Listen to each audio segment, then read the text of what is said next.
We're cutting you loose. Your company card is canceled. Figure out how to get home yourself, loser.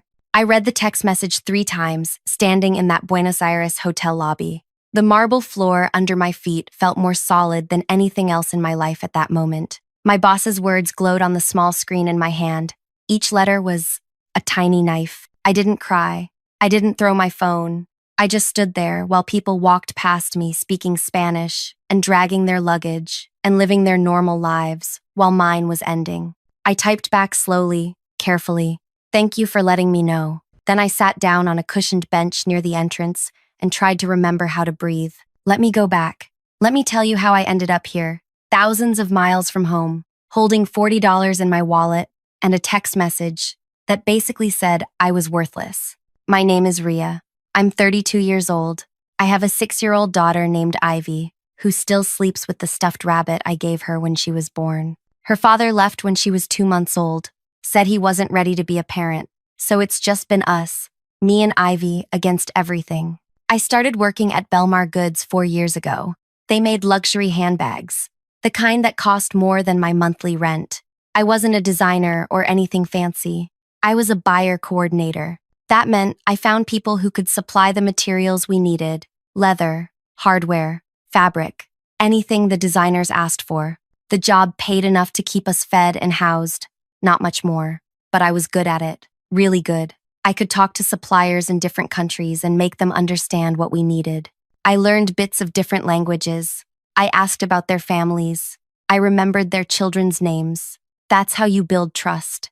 My boss was a man named Graydon, 46 years old, always wore expensive watches, always smelled like cologne that probably cost more than my weekly groceries. He got promoted to head of our whole division 3 years ago. I don't know how. He barely understood what we actually did. Graydon liked to remind me where I came from. You're lucky to work here, he'd say when I asked for a day off to take Ivy to the doctor. There are hundreds of people who'd take your place tomorrow. I'd smile and say, I know, thank you.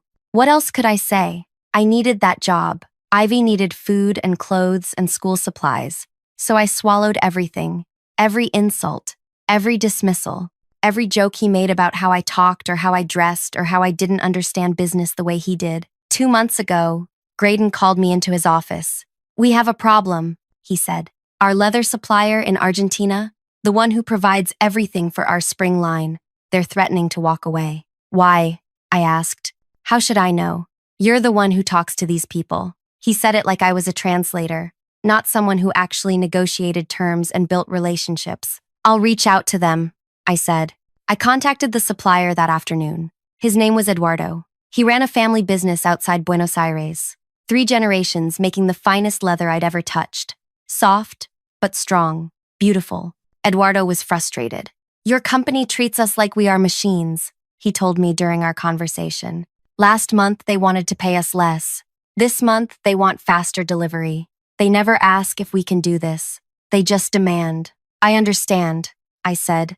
Let me see what I can work out.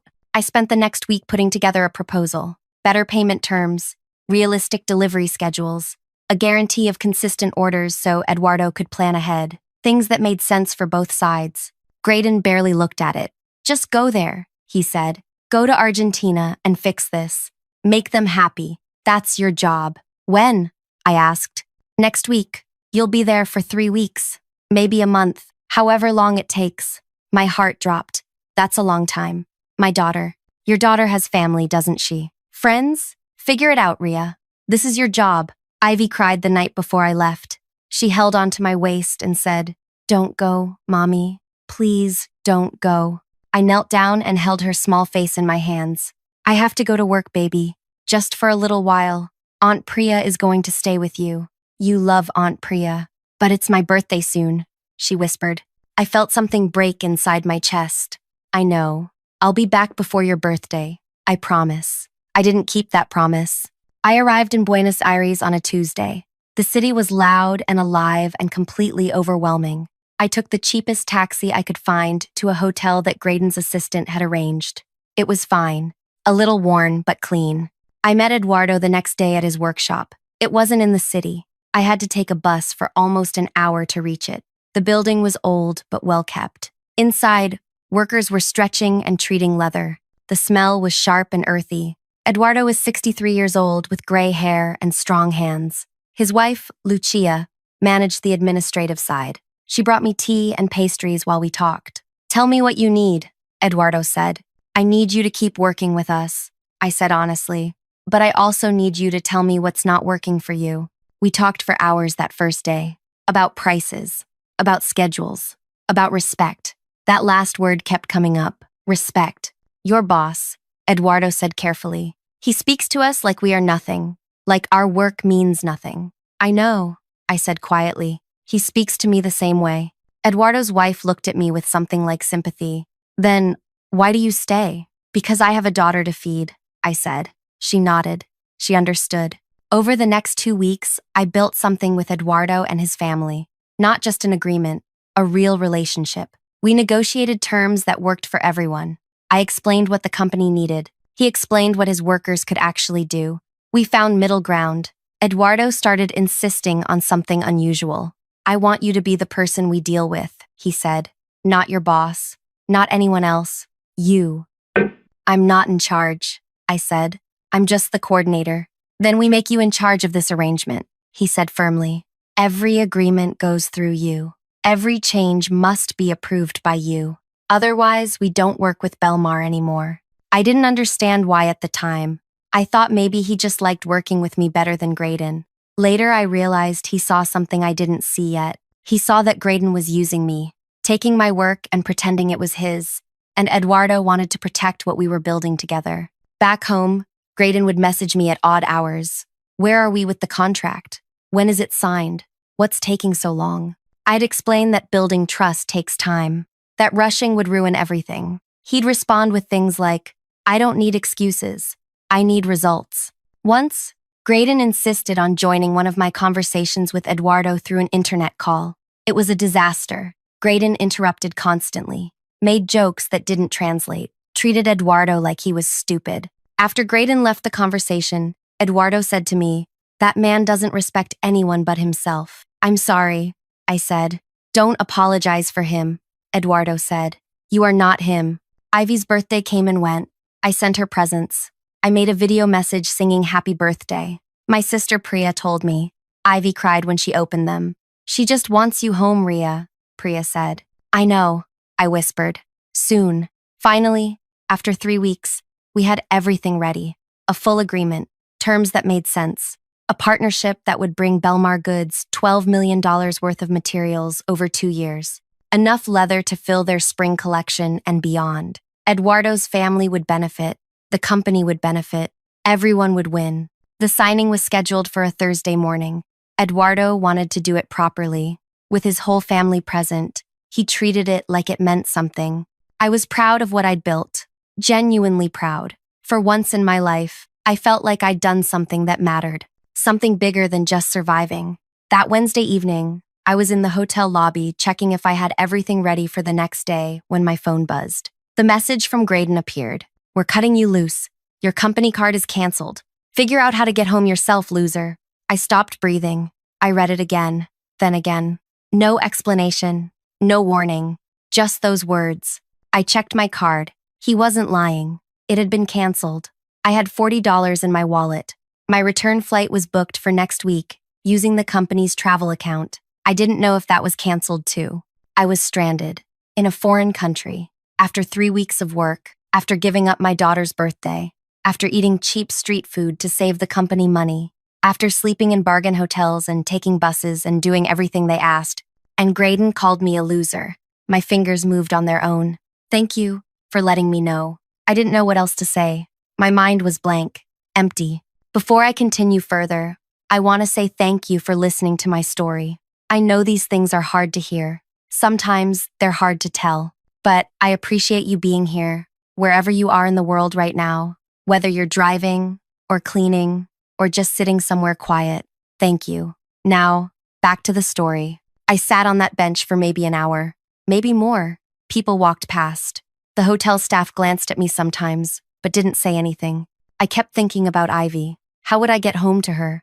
Would I have to ask my sister to wire me money? The humiliation of that felt almost as bad as the text message itself. Then something shifted inside me.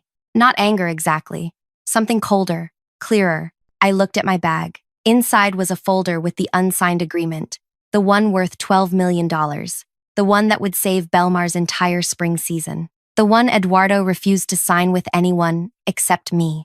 I stood up. I walked out of that hotel. I found my way to the bus stop, and I rode back to Eduardo's workshop one last time.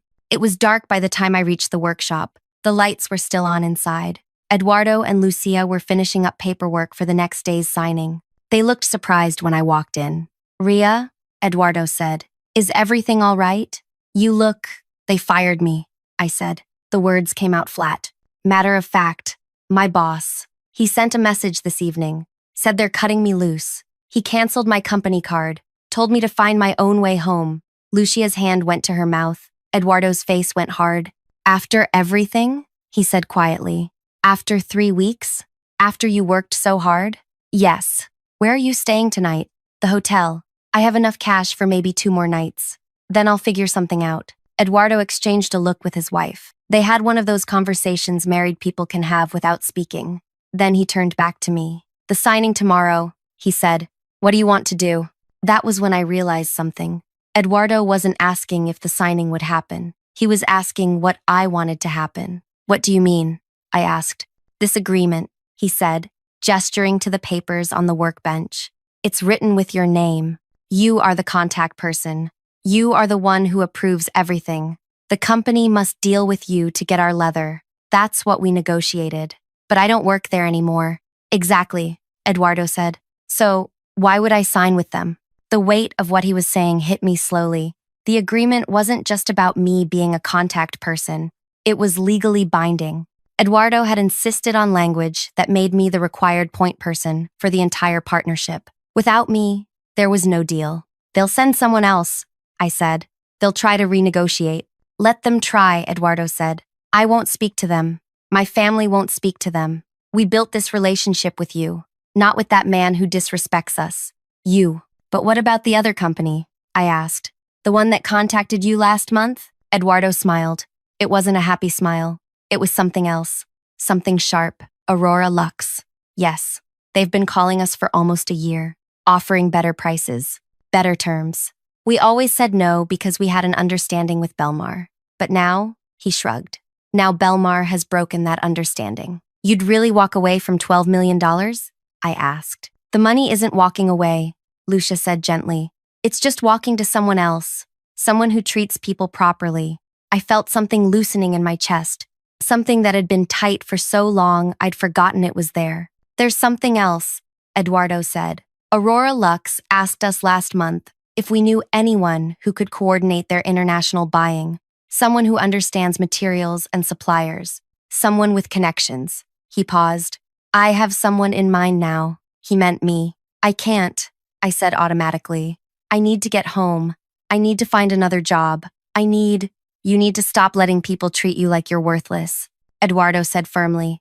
"This man, your boss, he throws you away like garbage after you built something valuable for him. And you want to rush home and find another person who will do the same thing?" "I have a daughter," I said. "I need stable work. I can't take risks." "This isn't a risk," Lucia said. "This is you taking what you've earned. You built this relationship. You did the work. Why should they benefit from it?" I looked at the unsigned agreement in my hands. 3 weeks of my life, 3 weeks away from Ivy. All those conversations, all those negotiations, all that trust I'd built. And Graydon had called me a loser. "What would I need to do?" I asked quietly. Eduardo's expression softened. "Tonight, nothing. Stay here. We have a guest room upstairs. Tomorrow morning, I'll call Aurora Lux. I'll tell them Belmar is no longer an option. I'll introduce them to you. Then I'll call your old boss and tell him there will be no signing. He'll be angry." "Good," Eduardo said simply. I stayed in their guest room that night. It was small and clean, with a bed that felt like sleeping on a cloud compared to the hotel. Lucia brought me tea and empanadas. She sat with me while I ate. "My father used to say something," she told me. "When someone shows you who they really are, believe them the first time. Your boss showed you who he is. Don't give him a second chance to prove it again." I thought about that all night, about all the times Graydon had shown me exactly who he was and how I'd ignored it because I needed the job, because I was scared. because I thought I didn't have choices. The next morning, Eduardo made his calls. First, he called someone at Aurora Lux. I could only hear his side of the conversation. Yes, this is Eduardo from Familia Reyes Leatherworks. We spoke last month about a partnership. Is that still something you're interested in? Good. I have someone you should meet. She's brilliant. She's the reason Belmar wanted to work with us. Now, she's available. Then he called Graydon. I sat there in Eduardo's workshop while he put the phone on speaker. My hands were shaking, but I tried to keep my face calm. Graydon answered on the second ring. Eduardo, finally. I've been trying to reach you. Are we all set for this morning? No, Eduardo said. We're not all set. Silence. What do you mean? Graydon's voice changed. Got harder. I mean, there will be no signing, no agreement. Familia Reyes will not be working with Belmar Goods. Is this about money? Because we can. This is about respect, Eduardo said. Something you don't understand. Now wait a minute. I don't know what Ria told you, but she told me you fired her, Eduardo interrupted. After she spent 3 weeks here building something good. After she worked harder than anyone I've seen. You threw her away like she means nothing. That's an internal company matter, Graydon said. His voice was tight now, controlled. It has nothing to do with our business arrangement. It has everything to do with it, Eduardo said. Ria was our arrangement. We negotiated with her. We trust her. We don't trust you, so there is no arrangement. You can't do this. We have a verbal agreement. We have nothing, Eduardo said. And now I'm going to work with Aurora Lux instead. They've been asking us for a year. We said no because we were loyal to Belmar. But Belmar wasn't loyal to the person who made this possible. So, goodbye. Wait. Eduardo hung up. I just stared at him. My heart was beating so fast I thought it might break through my ribs. Did you just... I started. Did you really... Yes, Eduardo said calmly. I did. Now let's talk about your new job. Aurora Lux wanted to meet me that afternoon. Eduardo arranged everything. They sent a car, an actual car with a driver. I'd been taking buses for 3 weeks. The Aurora Lux headquarters was in a better part of Buenos Aires. Newer buildings, cleaner streets. I felt out of place walking in there wearing the same clothes I'd been rotating for weeks. The person who met me was a woman named Isla. She was maybe 45, sharp suit, kind eyes. Eduardo speaks very highly of you, she said after we shook hands. Tell me about yourself, I told her. Not the professional version, the real version. About Ivy, about working at Belmar, about building relationships with suppliers, because I actually cared about people, about being stranded here yesterday. And yet you're here today, Isla said. Not on a plane home. Why? Because Eduardo made me realize something, I said. I'm good at what I do. Really good. And I'm tired of people who don't see that. Isla smiled. Eduardo said you negotiated a $12 million agreement. Is that accurate? Yes. Can you do that again? For us? Yes, I said. And I meant it. Then let's talk about what you need. Salary, travel arrangements, flexible schedules because you have a daughter, all of it. Tell me what would make this work for you. No one had ever asked me that before. What I needed. What would make things work for me. I told her. About needing to be home for Ivy. About wanting fair pay. About needing respect and trust. About wanting to build something that mattered. Done, Isla said. All of it. When can you start?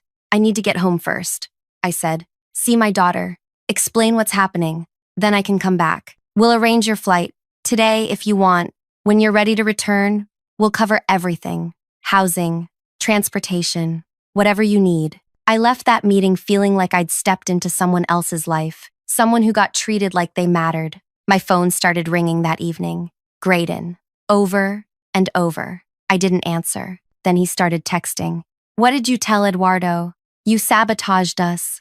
This is illegal. You'll hear from our lawyers. You're destroying the company. How can you be so selfish? I deleted each message without reading them fully. Then he tried a different approach. Ria, please, let's talk about this. Maybe I was too harsh yesterday. We can work something out. Come back and we'll fix this. I blocked his number. The next morning, Eduardo drove me to the airport himself. He'd paid for my ticket, wouldn't let me refuse.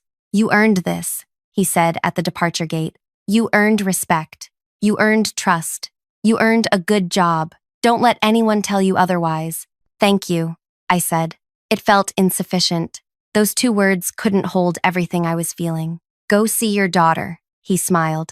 Then come back and help us build something better. The flight home was the longest 13 hours of my life. I kept thinking about Ivy, about holding her, about explaining why I'd been gone for her birthday, about telling her things were going to be different now. Priya picked me up from the airport, one look at my face, and she asked, "What happened?" I told her everything in the car. She kept glancing at me while driving, like she was checking if I was real. "So she said slowly, "you just walked away? And now you have a better job?" "I didn't walk away," I said. "They threw me away. I just made sure they couldn't benefit from the pieces." Ivy was asleep when I got home.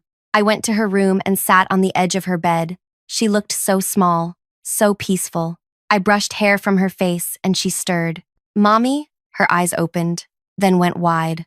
"Mommy?" She threw her arms around my neck, and I held her tight enough that she squeaked. "You're home," she said into my shoulder. "I'm home, baby, and I'm never going to be away that long again. I promise." "You promised you'd be back for my birthday," she said quietly. "I know. I'm sorry. I broke that promise, but I'm going to keep this one." She pulled back and looked at my face. "Are you okay, Mommy? You look different." "I'm better than okay," I said. "Everything's going to be better now." That weekend, Belmar Goods tried to reach me through other channels. Someone from their administrative department sent me a message. "Graydon would like to speak with you about reconsidering your position. We're prepared to offer increased compensation." I wrote back, "I don't have a position to reconsider. I was fired, via text message, while stranded overseas. Please don't contact me again." They tried twice more. Different people. Same message. I ignored them all. 2 weeks later, I was back in Buenos Aires. This time, Aurora Lux arranged everything. A decent apartment near the workshop, a rental car so I wouldn't need buses, a schedule that let me fly home every 2 weeks to see Ivy. Isla met me on my first day. "Welcome back," she said. "Ready to build something?" "Yes," I said. The work was similar to what I'd done before, finding suppliers, negotiating terms, building relationships. But everything else was different. When I had ideas, people listened. When I needed time off, nobody made me feel guilty. When I did good work, they acknowledged it. I helped Aurora Lux secure not just leather from Eduardo's family, but silk from suppliers in Thailand, hardware from craftspeople in India, fabric from weavers in Peru. Each connection I made was treated like it mattered, because it did. Ivy adjusted better than I expected. "Aunt Priya says you have a big, important job now," she told me during one of my trips home. "Is that true?" "It's important to me," I said.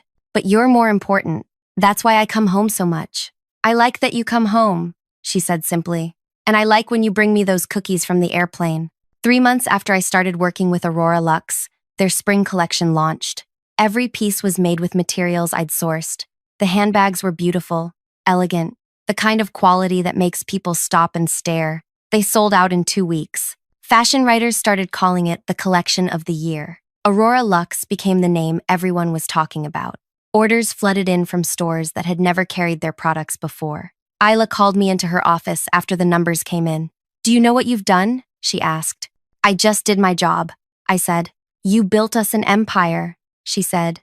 "These relationships you've created, these suppliers who trust us because they trust you. That's not just a job, that's something rare." She offered me a promotion, international sourcing director, more money than I'd ever imagined making, full benefits, a guarantee that I could work remotely from home 3 weeks out of every month. "Yes," I said before she could finish explaining.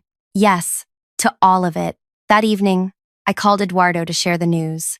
He laughed so loudly I had to hold the phone away from my ear. "I knew it," he said. "I told Lucia.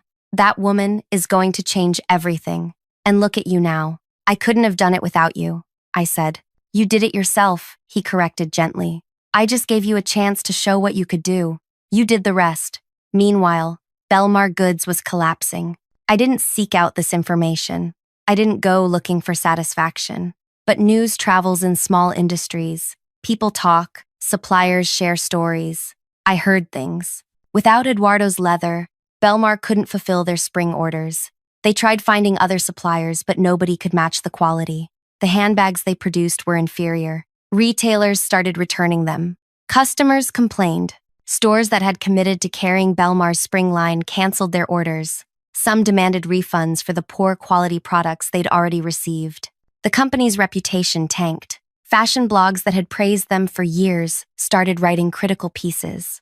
"What happened to Belmar goods?" one headline asked. "From luxury leader to disappointing disaster." Financially, they were bleeding. The spring collection was supposed to bring in $30 million. Instead, it brought in losses, returns, angry partners, legal threats from retailers who felt cheated. Graydon tried to save himself. He fired other people on his team, restructured the division, made promises about fixing everything, but the damage was done. I heard through someone who still worked there that he'd tried to contact Eduardo again, offered more money, better terms, practically begged. Eduardo told him, "You had the best coordinator in the industry working for you. You called her a loser and left her stranded overseas. Why would I trust anything you say?" 6 months after that text message in the hotel lobby, Belmar Goods filed for protection from their debts. Their parent company sold them off in pieces. The handbag division shut down completely. Graydon lost his job, no surprise there. But what happened next was harder to track. Some people said he tried to find work at other fashion companies. Nobody would hire him. His reputation was damaged. When potential employers called references, they heard about how he treated suppliers, how he treated his own team, how he'd destroyed a $12 million partnership because he couldn't value the person who built it. Last I heard, he was working at some small, struggling brand nobody had heard of, making a fraction of his old salary, living in a smaller apartment, driving an older car. I didn't celebrate when I heard this. I didn't feel victorious. I just felt tired of people like him, tired of a world that lets people like him rise, while people like me have to fight for scraps. But I also felt something else, something quieter, but stronger. Relief that I'd gotten out, that I'd found people who valued what I could do, that I'd built something real and good and mine. A year after everything happened, Aurora Lux opened their own store in New York, their flagship location. Isla invited me to the opening event. I brought Ivy with me. She wore a new dress and held my hand tight while we walked through the store. Every handbag on display was made with materials I'd sourced. Every piece represented relationships I'd built. "Did you really help make all of this, Mommy?" Ivy asked, eyes wide. "I helped find the people who made it possible," I said. "The leather workers in Argentina, the silk weavers in Thailand, the craftspeople all over the world. I helped connect them with people who appreciate good work." "That's a lot of helping," she said seriously. "It is," I agreed, "and I get paid well for it, which means we can go out for ice cream after this." Her face lit up. "Really? Really?" "Isla found me near the end of the event. I'm glad you came," she said. "This wouldn't exist without you." "It would exist," I said, "maybe just with different materials." "No," Isla said firmly. "It wouldn't. Not like this. You built something special, Ria. These suppliers don't just work with us because we pay them. They work with us because they trust you. That's rare. That's valuable. Don't forget that." I promised I wouldn't. That night, Ivy fell asleep on the plane home. Her head rested on my shoulder. I looked at her peaceful face and thought about everything that had changed. A year ago, I was standing in a hotel lobby in Buenos Aires, reading a text message that called me a loser. Stranded, scared, $40 in my wallet, and no idea how to get home. Now I had a job that valued me, suppliers around the world who respected me, enough money to give Ivy the life she deserved, and most importantly, the knowledge that I'd never let anyone treat me that way again. Did I destroy Belmar Goods? No. Graydon did that himself when he decided I was worthless, when he threw away the person who'd built something valuable for his company, when he chose cruelty over common sense. I just refused to save him from his own choices. Sometimes people ask me if I feel guilty, if I wonder whether I should have handled things differently, whether I should have signed that agreement anyway and just moved on with my life. The answer is no. I don't feel guilty for valuing myself, for refusing to let someone benefit from work they didn't appreciate, for walking away from people who treated me like I was disposable. Eduardo taught me something important in that workshop. He said, "When someone throws you away, don't climb back into their trash bin. Walk away and let them realize what they've lost." That's what I did. I walked away, and I built something better. Ivy is 8 years old now. She knows the story. Not all of it. I've saved some of the harder parts for when she's older, but she knows her mother was treated badly once, that she was stranded far from home, that she found a way to turn something terrible into something good. You're brave, Mommy, she told me last week. I'm not brave, I said. I was just tired of being treated badly. That's what brave means, she said with the confidence only an 8-year-old can have, being scared but doing it anyway. Maybe she's right. Maybe choosing yourself when everyone else wants you to choose them is the bravest thing you can do. I still work with Aurora Lux, still travel to meet suppliers, still build relationships that matter. Eduardo and Lucia are like family now. Ivy calls them Grandpa Eduardo and Grandma Lucia, even though we're not related. Last month, Eduardo retired, passed the business to his son. At the retirement celebration, he pulled me aside. You know what I'm proudest of? He asked. Building such a successful business? I guessed. No, he said. I'm proud that I recognized your worth when your own boss couldn't see it. I'm proud that I gave you a chance, and I'm proud of everything you've become. Thank you, I whispered. For everything. Thank yourself, he said. You did the work. You had the courage. I just opened a door. You walked through it. So that's my story. That's what happened when my boss left me stranded overseas and canceled my company card and called me a loser. I didn't get what people might call typical revenge. I didn't destroy him directly. I didn't sabotage anything. I just stopped helping. I stopped building for someone who didn't value what I built, and I let nature take its course. Sometimes the best revenge isn't destruction. It's refusing to save someone from themselves. Sometimes the best revenge is choosing yourself. Thank you for listening all the way through. If this story meant something to you, if it reminded you that your work matters and you deserve respect, then please do me a favor. Hit that like button. Leave a comment telling me where you're listening from and what part of this story hit you hardest. And subscribe if you want to hear more stories about people who chose themselves when the world wanted them to disappear. Your support means everything. Thank you for being here.